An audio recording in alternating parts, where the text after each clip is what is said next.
ডাইসে দেওয়ার পর এই যে এখানে যে সুইচটা রয়েছে, এই সুইচটা প্রেস করলে কিন্তু ডাইসটা অটোমেটিক নেমে যাচ্ছে। ঠিক আছে, ডাইসটা নেমে যাওয়ার পর এই যে উঠলো, মালটা কিন্তু তৈরি হয়ে গেল।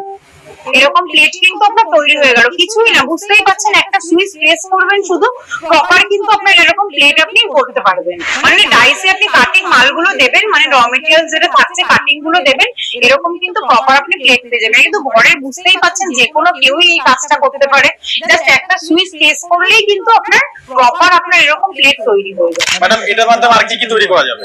এটাতে আপনি চপ্পল তৈরি করতে পারছেন, মিষ্টির দোকানের বাক্স তৈরি করতে পারছেন, স্ক্রাবার প্যাকেজিং করতে পারবেন, এরকম বিভিন্ন ধরনের ব্যবসা কিন্তু আপনি করতে পারবেন মেশিনটাতে। এই মেশিনটাতে চলুন তাহলে কি করে চপ্পল কাটিং করা যায় সেটা আমি আপনাকে একটু দেখিয়ে দিচ্ছি। ম্যাম ডাইস চেঞ্জ করে করতে হবে তাই তো? হ্যাঁ অবশ্যই, ডাইসটা চেঞ্জ করে কিন্তু আপনাকে চপ্পলটা কাটিং করতে হবে। দেখুন এই মেশিনে কিন্তু প্রথমে আপনাকে ডাইসের মাধ্যমে এই যে দেখতেই পাচ্ছেন শীটগুলো